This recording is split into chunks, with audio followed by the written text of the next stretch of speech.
ঈদ হাসি, ঈদ মানে আনন্দ রাশি রাশি।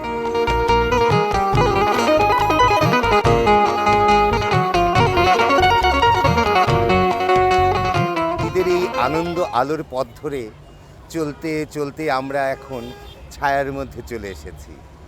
তবু আনন্দের যেন কমতি নেই সবার মনে আর ঘর জুড়ে।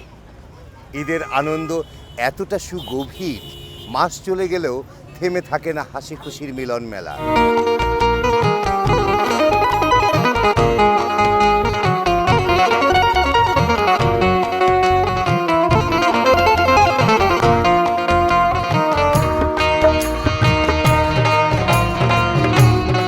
সবার মধ্যে সবার মুখে লেগে থাকা হাসি আলো ছড়ায়, ছায়ার মাঝে গল্পগুজবের আসর বসায়। আর সেই জন্যেই ছোট্ট পরিসরে আয়োজন করেছি ঈদের বিশেষ বিনোদনমূলক অনুষ্ঠান আলো ছায়া।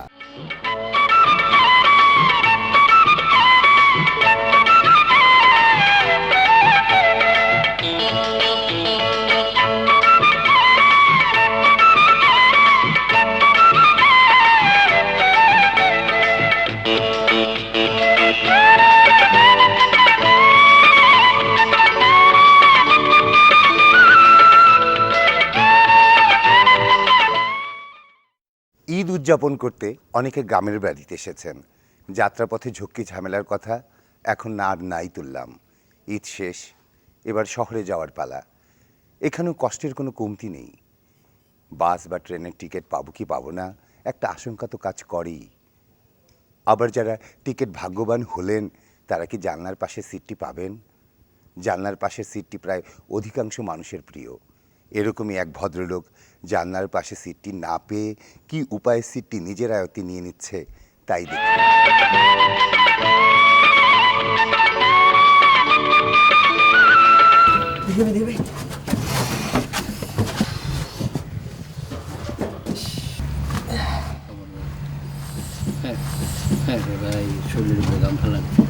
ভাইজান, জি, আসসালামু আলাইকুম। ওয়ালাইকুম সালাম। ভালো আছেন? জি, ঈদের ছুটি শেষ করে শহরে যাইতেছেন বুঝি? জি, শহরে না গেলে হবে কি করে? কাজ করতে হবে না? আমিও যাইতেছি। শরীরটা ভালো ভাইজান? জি, ভালো। ভাইজান কিছু মনে করেন, একটা কথা কমু? বলেন। মানে বলছিলাম কি, আমার একটু ওই আলোচনার সমস্যা আছে তো, আমার কি একটু ওই আপনার পাশে বসতে দেওয়া যায়? এই পাশের সিটটা? ভাই, এই সিটটা আমি খুব কষ্ট করে নিয়েছি। এটা আমার সিট। এই সিট পাওয়ার জন্য আমাকে কিছু উপরিও দিতে হয়েছে। আমি আপনাকে দিব কেন? তো দিবেন না, তা তো সাথে করতেছেন কেন? ভদ্রলোকের মতো কথা বলেন। আরে ভদ্রলোকের মতো মানে কি? আমি কি অভদ্র মতো কথা বলছি নাকি? অভদ্র নাকি? আরে আমি কি বলছি নাকি আপনি অভদ্র? আপনি নিজেই তো বলতেছেন অভদ্র। জগা করেন কেন ভাই? অভদ্র মতো কথা বলছি নাকি? সহযোগিতা করেন তো ভালো। আপনি নিজেই তো বলতেছেন অভদ্র। থামান না। আরে ভাই, আপনার সমস্যাটা কি? ওনাকে ওই সাইডে একটু বসতে দিলেই তো হয়। ড্রাইভার সাহেব, গাড়ি ছাড়েন। আরে ড্রাইভার ভাই, গাড়ি ছাড়েন না কেন? আরে ভাই, আমি বলছি ভদ্রভাবে কথা বলেন। ভাই, গাড়িটা ছাড়েন। আপনি ঠিক হন। ঠিক আছে, বসেন। সিট কেন নিতে আমার জানা আছে। যত সব।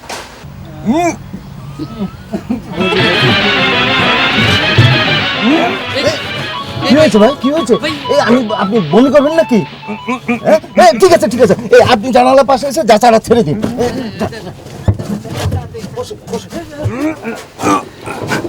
আপনি যাচাড়া ছেড়ে দিন। কি হলো? আপনি বমি করছেন না যে? মনে হবে না। হবে না? না মানে ভাই, আমার একটু আলো ছায়ার সমস্যা আছে। ওই ছায়াতে থাকলে বমি আসে, আলো লাগলে আর আসে না। ও, ছায়াতে থাকলে সমস্যা, আলো লাগলে আর আসে না। খুব ভালো বুদ্ধি তো। আচ্ছা ঠিক আছে ভাই, এই আপনি আলোতেই থাকেন, ওখানেই বমি করেন। Thank you. কারো আলো প্রিয়, আবার কারো প্রিয় ছায়া। এই আলো ছায়ার ব্যাপার নিয়ে এক পাগলা গারদে ঘটেছে বিশাল এক কাণ্ড। ঘটনাটা হচ্ছে, পুকুর পাড়ে কিছু পাগল বসে আছে। এক পাগল পানিতে তার ছায়া দেখে ধরার জন্য দিল লাফ। জানে না সাঁতার, খাচ্ছে হাবুডুবু। আর তাকে বাঁচাতে আরেক পাগল ঝাঁপিয়ে পড়ল পানিতে। তাকে উদ্ধার করে উপরের দিকে নিয়ে আসছে। আর এই ঘটনাটি দেখে ফেলল এক নার্স। খুশিতে আত্মহারা হয়ে ছুটে গেল ডাক্তারের কাছে।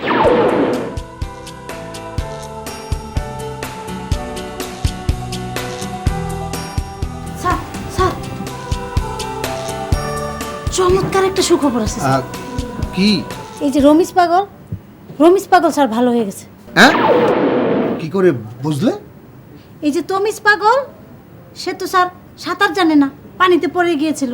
অমনি রমিজ পাগল তমিজ পাগলকে পানি থেকে উদ্ধার করার জন্য পুকুর থেকে উপরে উঠিয়ে নিয়ে আসছে স্যার। হ্যাঁ, এ তো একটা দারুণ ঈদের মতন সুসংবাদ। হ্যাঁ হ্যাঁ, তাহলে বুঝতে হবে যে রমিজ ভালো হয়ে গেছে। হ্যাঁ, তুমি বরঞ্চ ওকে, মানে ওই রমিজকে আমার এখানে ডেকে আনো। হ্যাঁ না না না, ঠিক আছে ঠিক আছে, বরঞ্চ আমরা বরঞ্চ রমিজের ওখানেই যাই, কি বলো? হ্যাঁ চলো। চলো।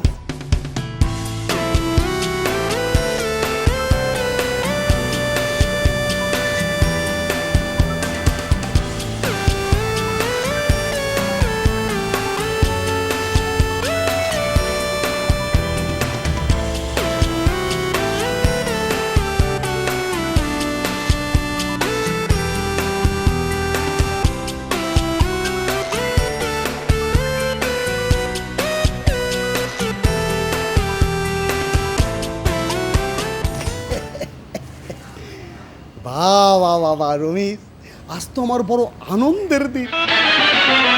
হ্যাঁ, তুমি তো আমার চিকিৎসা শাস্ত্র সাকসেস করে দিয়েছো, তুমি তো ভালো হয়ে গেছো।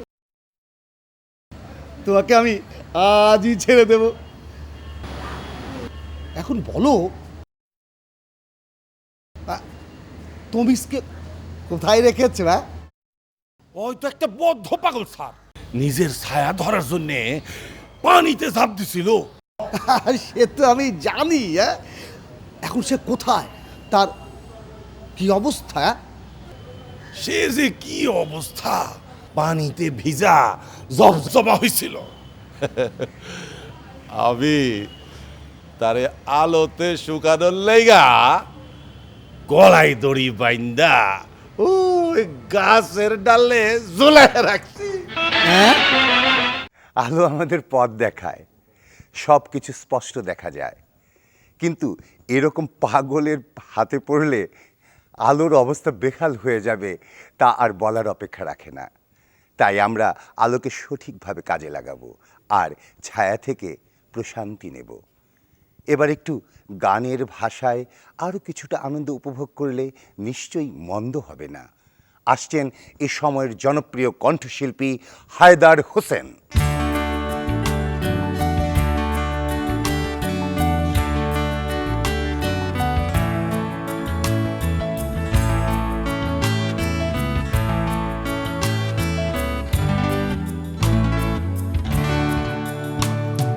যার সাথে চলে কথা কাটাকাটি অহেতুক শুধু করে ডাকাডাকি, যার সাথে চলে কথা কাটাকাটি অহেতুক শুধু করে ডাকাডাকি, কথায় কথায় লাগালাগি বেঁধে যায় যেন দ্বন্দ্ব, তারই সাথে করি ভাগাভাগি যত জীবনের ভালো মন্দ। এত মাখামাখি কার সাথে বলো, ভাবতে পারো কি কেউ সে তো হৃদয়ের বড় কাছাকাছি। আমার একটি মাত্র বউ, আমার একটি মাত্র বউ, আমার একটি মাত্র বউ, আমার একটি মাত্র বউ, আমার একটি মাত্র বউ, আমার একটি মাত্র বউ, আমার একটি মাত্র বউ।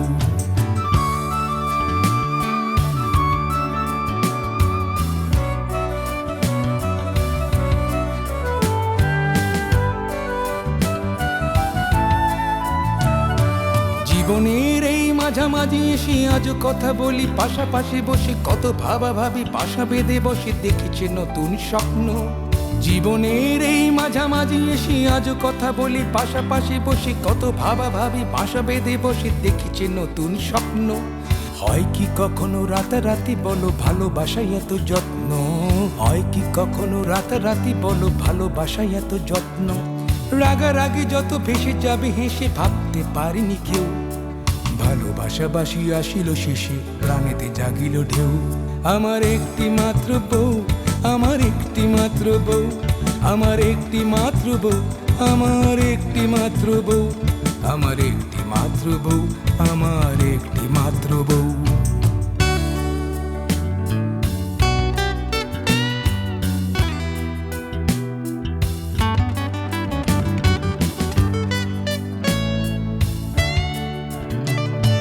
প্রেম নিয়ে নিয়ে কেন এত মাতামাতি না বুঝে শুনে করি জাতি চেঁচামেচি করে হয় যে শুধু ভালোবাসা অভিশপ্ত প্রেম নিয়ে কেন এত মাতামাতি না বুঝে শুনে করি জাতি চেঁচামেচি করে হয় যে শুধু ভালোবাসা অভিশপ্ত একে অপরে ভুল বোঝাবুঝি জীবন করেছে তপ্ত একে অপরে ভুল বোঝাবুঝি জীবন করেছে তপ্ত সবে তো শুরু হলো দেখা দেখি যাক না সময় গড়িয়ে হবে চেনা শোনা হবে জানা জানি গভীরেতে যাবে হারিয়ে আমার একটি মাত্র বউ আমার একটি মাত্র বউ আমার একটি মাত্র বউ আমার একটি মাত্র বউ যার সাথে চলে কথা কাটাকাটি অহেতুক শুধু করে ডাকাডাকি কথায় কথায় লাগালাগি বেঁধে যায় যেন দ্বন্দ্ব তারই সাথে করি ভাগাভাগি যত জীবনের ভালো মন্দ এত মাখামাখি কার সাথে বলো ভাবতে পারো কি কেউ সে তো হৃদয়ের বড় কাছাকাছি আমার একটি মাত্র বউ আমার একটি মাত্র বউ আমার একটি মাত্র বউ আমার একটি মাত্র বউ আমার একটি মাত্র বউ আমার একটি মাত্র বউ আমার একটি মাত্র বউ গানের ভাষায় সুরের আলোয় আমরা কিছুটা পথ রাঙিয়ে নিলাম, কিন্তু আমাদের সমাজে এমন কিছু মানুষ আছে যারা আলো বলুন আর ছায়া বলুন সব কিছুর মধ্যে কিছু উদ্দেশ্য খুঁজে থাকেন। উদ্দেশ্য আবার দু ধরনের আছে, একটা সৎ উদ্দেশ্য আর একটা আমি নাই বললাম। ভাতিজার উদ্দেশ্য কতটা সৎ তার কাণ্ড থেকেই আপনারা বুঝে নিতে পারবেন।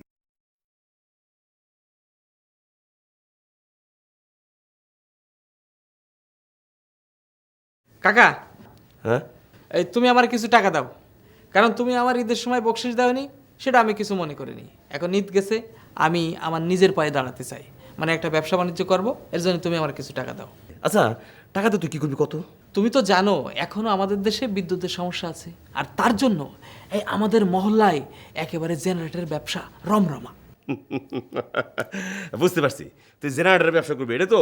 আরে না, আমি জেনারেটরের ব্যবসা করবো কেন, আমি করব সোলার সিস্টেমের ব্যবসা। সোলার সিস্টেমের ব্যবসা করবি কিভাবে? শোনো, তোমার মাথায় তো এই সমস্ত ব্যবসা বাণিজ্যের হিসাব ঢুকবে না, তোমার আমি ক্লিয়ার করে কই। আমি বড় দেখে একটা সোলার সিস্টেম আনি ঘরের মধ্যে ঢুকে রাখবো, তারপরে ওই সূর্য থেকে আলো এনে ওখানে জমা করব। এরপরে মনে করো ডিশের লাইনের মতো এবং ওই জেনারেটরের লাইনের মতো বিভিন্ন বাড়ি বাড়ি দোকানে দোকানে আমি সাপ্লাই দেবো এবং মাসে 1000 করে টাকা নেব। তারপরে মনে করো কত টাকা হবে তুমি হিসাবই রাখতে পারবে না, তারপরে তোমার এই সামান্য করে টাকা আমি তো দিয়ে দেবো। দাও এখন আমার কিছু টাকা দাও। আরে বলদ, এইসব বাজে চিন্তা বাদ দে, তুই জনস্বার্থে কিছু করার চেষ্টা কর, জনস্বার্থে। আরে আমি কি জনস্বার্থ ছাড়া কি কোনো কাজ করতেছি? এই যে সোলার বিদ্যুৎ জমা করে বাড়ি বাড়ি সাপ্লাই দেবো, এটা কি জনস্বার্থে না? আরে বলদ শুন, এই প্রাকৃতিক শক্তি এটা সঞ্চয় করে এটা দেওয়া যায় না। শুন, প্রাকৃতিক শক্তি নিয়ে কোনো ব্যবসা করা যায় না বেটা। সৌর বিদ্যুৎ নিয়ে এসব চিন্তা করে কোনো ফল হবে না। চিন্তার জায়গায় থাকবে, কারণ এটা প্রাকৃতিক শক্তি। সব কিছুর সাথে ছলাকলা করা গেলেও প্রকৃতির সাথে সম্ভব নয়।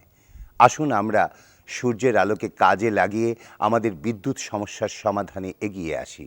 রাতের বেলা বেশি বিদ্যুৎ খরচ হয় এমন যন্ত্রপাতি ব্যবহার থেকে বিরত থাকি, যাতে করে আমরা সমানভাবে আলো এবং ছায়া পেতে পারি। যেমনভাবে কিছু আলো ছায়ার ব্যতিক্রমী মুখ এখন আপনাদের সামনে হাজির করছি। আমি আর নিজে কিছু বলছি না, তাদের দেখলেই আপনারা বুঝতে পারবেন এরা কোন আলো ছায়ার মানুষ এবং তারা কি করে থাকেন। জরিনাই রাজ্যের রানী, এই মাটি আমার। অসম্ভব, ছেলে পাইলা বড়া করছিল কি তোর মতো একটা ফকিন্নি মেয়ের লাগা?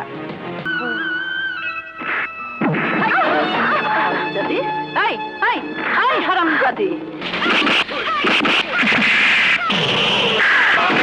আমার বাম দিকে আছেন শবনম পারভিন, রিনা খান। আমার ডান দিকে আছেন দুলারি নাগমা। কেমন কাটলো ঈদ?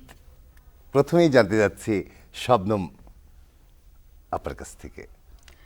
আমার ঈদটা আসলে একটু সবার চেয়ে অন্যরকম। যেমন সবার বাসায় মেহমান টেহমান আসে, আমি অবশ্য ঈদের দিনটা সেরকম কোনো ঝামেলা থাকতে পারি না আর কি, কারণ ঈদের দিন আমি চলে যাই আমার বাবার বাড়িতে, শ্বশুর বাড়িতে, ওখানে আমার বাচ্চা কাচ্চা সবাই চলে যায়, আমরা সব ভাই বোন একসাথে হয়ে মার সঙ্গে বসে ঈদ করি, তারপরে ঈদের পরের দিন চলে আসি ঢাকাতে, আসার পরে তারপরে আতিথেয়তা, এইভাবে ঈদটা আমার পালন হয় আর কি। রিনা আপা? আমার ঈদটা হলো একটু ব্যতিক্রম বলবো, কারণ 12 মাসের যে কটা দিন সব দিনই আমাকে বাইরে থাকতে হয় বেশিরভাগ সময়। তো ঈদের দিনটা আমি হয়ে যাই, আমি আমার বাড়ির পাহারাদার। সবাই চলে যায়, আমি একা বাসায় থাকি ঘরটা পাহারা দেওয়ার জন্য। দুলারি আপা? আমার ঈদের দিন আমার বাসাতে খুব ব্যস্ত থাকতে হয়, যেহেতু বাসার বড়র মধ্যে আমি একটু কাজকর্ম করতে হয়। মেহমান তেমন একটা আমার আসে না, বাচ্চারা আছে, তারপরে টুকিটাকি বোন টোন যারা আছে সবাইকে নিয়ে আমার ঈদের দিনটা খুব ব্যস্ততার মধ্যেই যায়। নাগমা, আপনার কিভাবে কাটলো এবারে? আমার ঈদ খুব মজা, কারণ যেহেতু আমি আমাদের বাসায় এবং আমাদের বংশের মধ্যে আমি বড়, তো সবার কাছ থেকে আমি যেরকম মানে ঈদ সালামিটা পাই, আমিও তেমনি আবার আমাদের ছোটদেরকেও দেই। আর প্রথমে ঘুম থেকে উঠে আমি ড্রেস